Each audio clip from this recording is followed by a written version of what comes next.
সুনামগঞ্জের মধ্যনগরে operation devil hunt অভিযানে যুবলীগ নেতা গ্রেফতারকে কেন্দ্র করে দুপক্ষের ধাওয়া, পাল্টা ধাওয়া ও অফিস ভাঙচুরের ঘটনায় উপজেলা সদরে ১৪৪ ধারা জারি করা হয়েছে। শুক্রবার রাত থেকে মহানগর বাজার এলাকায় সভা সমাবেশ ও মিছিল নিষিদ্ধ করে ১৪৪ ধারা জারি করেন উপজেলা নির্বাহী কর্মকর্তা ও নির্বাহী ম্যাজিস্ট্রেট উজ্জ্বল রায়। পুলিশ ও স্থানীয়রা জানায়, শুক্রবার সন্ধ্যায় অপারেশন ডেভিল হান্ট এর অভিযানে মধ্যনগর উপজেলার বংশীকুণ্ডা দক্ষিণ ইউনিয়নের ৯ নম্বর ওয়ার্ড যুবলীগের সহ সভাপতি মিজানুর রহমানকে পুলিশ গ্রেফতার করে। এ নিয়ে উপজেলা বিএনপির সাবেক সাধারণ সম্পাদক আব্দুল কাইয়ুম মজনু ও জেলা যুবদল নেতা শহীদ মিয়ার লোকজনের মধ্যে দ্বন্দ্ব শুরু হয়। শহীদ মিয়ার দাবি, গ্রেফতারকৃত মিজানুর রহমান বিএনপির রাজনীতি করতেন। এ নিয়ে দুপক্ষের মধ্যে ধাওয়া, পাল্টা ধাওয়ার ও অফিস ভাঙচুরের ঘটনা ঘটে। উভয় পক্ষের মধ্যে উত্তেজনা বিরাজ করায় রক্তক্ষয়ী সংঘর্ষের আশঙ্কায় বাজার ও আশেপাশের এলাকায় সভা সমাবেশ, মিছিল নিষিদ্ধ করে ১৪৪ ধারা জারি করা হয়। মধ্যনগর উপজেলা নির্বাহী কর্মকর্তা উজ্জ্বল রায় বলেন, আইন শৃঙ্খলা পরিস্থিতি স্বাভাবিক রাখতে উপজেলা প্রশাসন ১৪৪ ধারা জারি করে। বাজারে পুলিশ মোতায়েন করা হয়েছে এবং পরিস্থিতি স্বাভাবিক আছে। পরবর্তী নির্দেশনা না দেওয়া পর্যন্ত ১৪৪ ধারা বলবৎ থাকবে বলে জানান তিনি।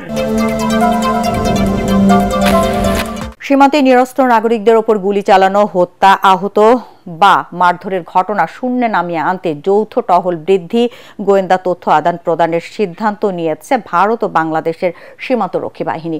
নয়াদিল্লিতে বিজিবি বিএসএফ মহাপরিচালক পর্যায়ের ৪ দিনের সীমান্ত সম্মেলন শেষে যৌথ বিবৃতিতে এই সিদ্ধান্তের কথা জানানো হয়।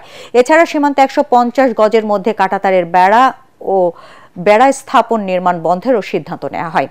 ১৭ থেকে ২০ ফেব্রুয়ারি পর্যন্ত চলা এই ৫৫তম সম্মেলনে বিজিবির ১৩ সদস্যের প্রতিনিধি দলের নেতৃত্ব দেন মহাপরিচালক মেজর জেনারেল মোহাম্মদ আশরাফুজ্জামান সিদ্দিকী। অপরদিকে বিএসএফ এর মহাপরিচালক দলজিৎ সিং চৌধুরীর নেতৃত্বে ১৩ সদস্যের প্রতিনিধি দল সম্মেলনে অংশ নেন। বিজিবির পক্ষ থেকে জানানো হয়েছে, বৈঠকে সীমান্তে শান্তি শৃঙ্খলা ও নিরাপত্তা নিশ্চিত করতে সমন্বিত সীমান্ত ব্যবস্থাপনা পরিকল্পনা কার্যকরভাবে বাস্তবায়নের ওপর গুরুত্ব আরোপ করেন বিজিবি মহাপরিচালক। অপরদিকে ভারত বাংলাদেশে মাদক, অস্ত্র পাচার, স্বর্ণ সহ অন্যান্য চোরাচালান রোধ, অবৈধ অনুপ্রবেশ এবং সীমান্তে সন্ত্রাসী কর্মকাণ্ডের মতো অপরাধ দমনের প্রয়োজনীয়তার উপর জোর দেয়। দীর্ঘ ১৪ বছর পর আজ যশোর জেলা বিএনপির সম্মেলন অনুষ্ঠিত হচ্ছে। সম্মেলনের জন্য অ্যাডভোকেট মোহাম্মদ ইসহাককে আহ্বায়ক করে ৫ সদস্যের একটি নির্বাচন কমিশন গঠন করা হয়েছে। কেন্দ্রীয় ঈদগাহ ময়দানে অনুষ্ঠিত সম্মেলনে প্রধান অতিথি হিসেবে বিএনপির ভারপ্রাপ্ত চেয়ারম্যান তারেক রহমানের ভার্চুয়ালি যুক্ত হওয়ার কথা রয়েছে।